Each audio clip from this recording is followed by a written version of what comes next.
Hello, hello, hello. So today is one of the greatest days that have ever been created in human history. In fact, I would say the whole world was made for this day, Yud Aleph Nisan.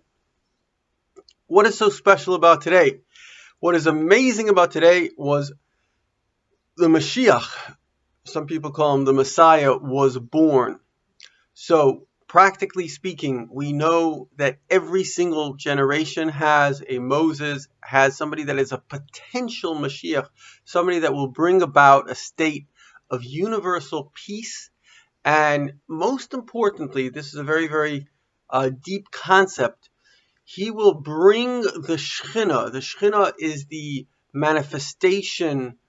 I don't know if manifestation is the word, but it's very hard to describe. But bring the presence of God to planet Earth. When this world was created, this world had God here, right? Man was put in the Garden of Eden, and God was communicating with man. But man didn't appreciate it. There's a famous story. We know the Jewish people had two holy temples, two bases of Mikdash. One was for 410 years, the second was for 420. The first was built by King Solomon, and the second was by Ezra and Nehemiah.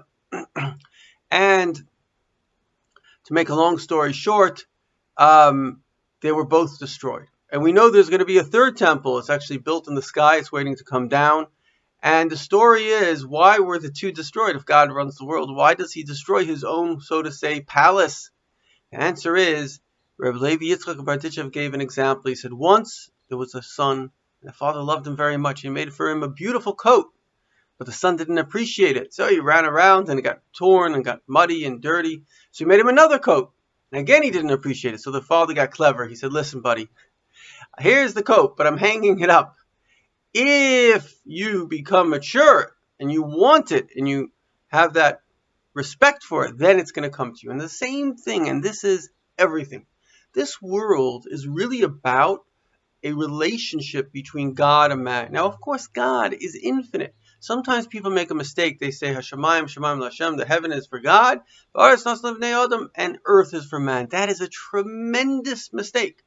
Because God, being infinite, it's like a computer saying, oh, the computer can only do calculations in its location. No, the computer can deal with infinite calculations. It can deal with calculations, I don't know, for the government, for you, for anyone. It can deal simultaneously. Look at Google, it's dealing with maybe 1 billion questions at a single second.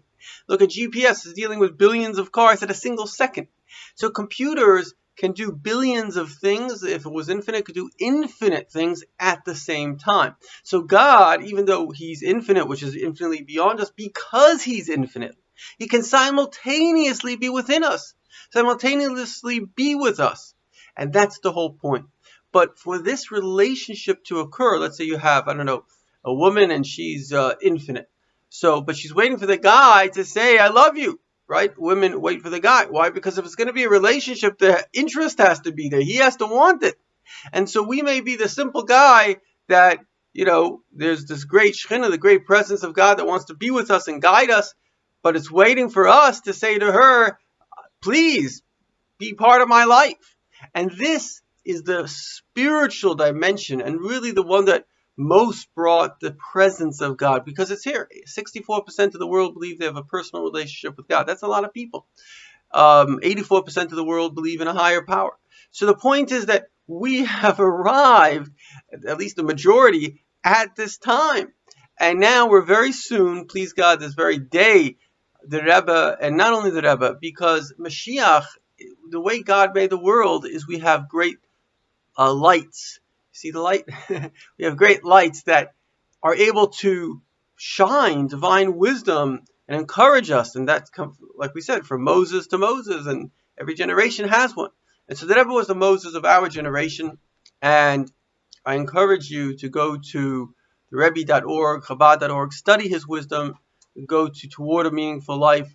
All of this stuff, in fact, I have quotes on my website from Toward a Meaningful Life. Amazing, amazing, amazing teachings. You can have an amazing life if you read, study, and follow his teachings. And very soon we will actually see the Rebbe in a resurrected body, and all the holy tzaddikim, we will all go to Israel with clouds that are going to descend. They're going to take us to Israel. The third temple is going to come down on the Mount Moriah. It's all been set up. It's just waiting for you.